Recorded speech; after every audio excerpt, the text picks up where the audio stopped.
Hey guys, तो कैसे हैं आप सब।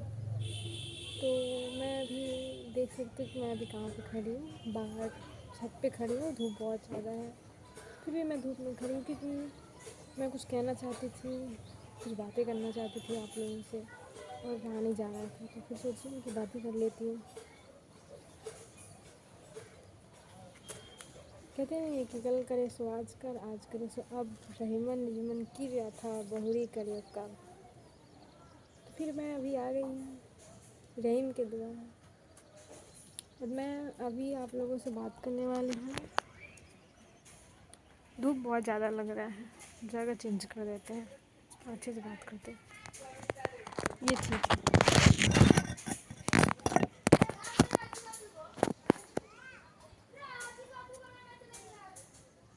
मेरा फेस नहीं दिख रहा।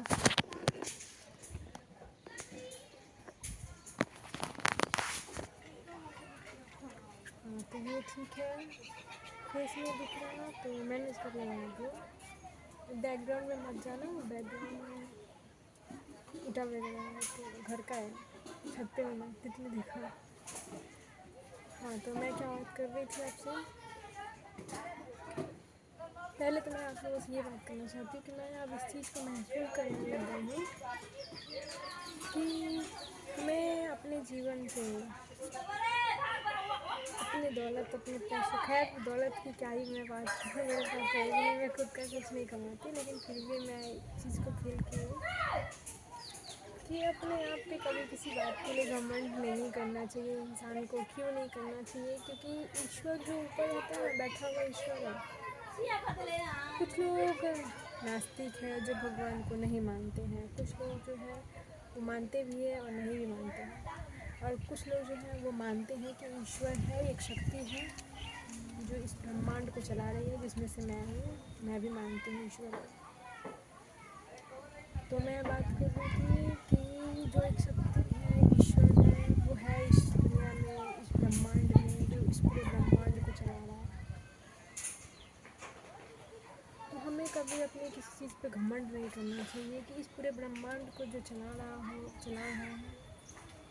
वो हर एक चीज़ में इक्वलिटी देख रहा है, सबको बराबर समझता होगा। जीव जंतु जैसे हमारे प्राण, वैसे ही किसी चींटी को, कीड़े को भी प्राण है। तो किसी किसी इंसान को अपने आप पे इस बात को लेकर गुरूर हो जाता है, अकड़ हो जाता है, घमंड हो जाता है कि हम जो हैं सो हम ही हैं, जो हम कर रहे हैं सो हम ही कर रहे हैं। मैं अपने काम एज में भी मैंने अपने आँखों के सामने कुछ ऐसी परिस्थितियाँ, कुछ ऐसे लोगों को देखे हैं जो बहुत ही हेल्दी थे, बहुत ही स्वस्थ थे, बहुत ही अच्छे थे और संतुष्ट भी थे, लेकिन वो अब इस दुनिया में नहीं है। वो अब इस दुनिया में नहीं है, वो इस दुनिया को छोड़ कर चले गए। और जो है, जो अभी दुनिया छोड़ कर नहीं गए, उनको मैं क्या ही बोलूँ। मैं कुछ नहीं बोल सकती, मेरा हक भी नहीं है बोलने का, नहीं मेरा अधिकार है कि मैं किसी के बारे में कोई टिप्पणी करूँ। खैर वो सब बात छोड़ो, आप लोग भी सोच रहे हो कि मैं कहना क्या चाहती हूँ, तो सीधे पॉइंट पे आते हैं। मैं कहना ये चाहती हूँ कि जब ईश्वर हमें शरीर दिए हैं, जीवन दिया, खासकर हमें मनुष्य के रूप में शरीर दिया, जहाँ पे हम अपने परिस्थितियों, अपने प्रॉब्लम्स को व्यक्त कर सकते हैं, अपनी समस्याओं को व्यक्त कर सकते हैं, बता सकते हैं, कह सकते हैं, तब हम क्या करते हैं? दूसरे की बुराई, दूसरे से जलनशीलता, दूसरे से नफरत,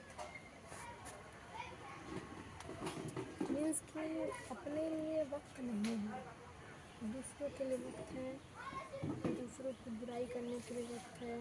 वो धूप लग रहा है, दूसरों की बुराई करने के लिए वक्त है।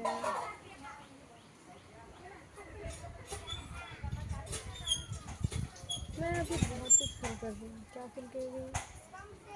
मेरे दादा थे, वो बहुत अच्छे इंसान थे, वो जब जल्दी किसी से झगड़ा नहीं करते थे, लेकिन वो हालांकि वो बूढ़ा जब हुए तब उनको किसी बीमारी हो गया था। मीन्स की बीमारी के कारण इलाज अच्छे से ना भी होने के कारण और अपने जिद के कारण भी वो चले गए इस दुनिया से। तब भी मैंने ये चीज़ महसूस किया था कि ज़्यादा बुढ़ापे तक बहुत उनका 70, 75, 80 प्लस उनका एज था, तब तक वो घर का जो ईंटा होता है ना उसको संभाल रहे थे, एक एक ईंटे को ज़मीन से निकाल रहे थे, जिसके कारण पीठ में भी बहुत दर्द हो रहा था। और उस ईंटे को ज़मीन से निकाल कर जमा कर रहे थे कि ये वेस्ट हो जाएगा और ये मेरा बेटा लोग का बंटवारा हो जाएगा। तो वो तो सब कुछ करके चले गए, लेकिन लेकर कुछ नहीं गए, खाली हाथ में।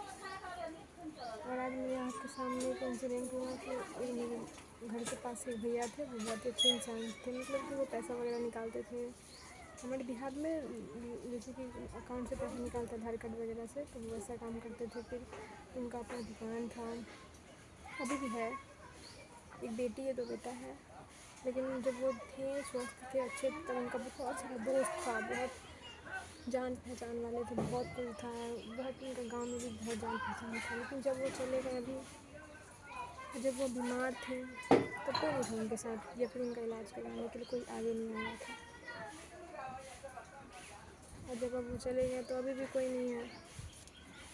जब हमें शरीर मिला है तो फिर अपने कर्म पर ध्यान दो ना, क्योंकि दूसरे की बुराई करना, दूसरे से न्यूनता रखना, दूसरे से नफरत करना, छोटी सी प्रॉपर्टी के लिए, एक इस ईंटे के टुकड़े के लिए, जिसको लेकर नहीं जाने वाले हैं,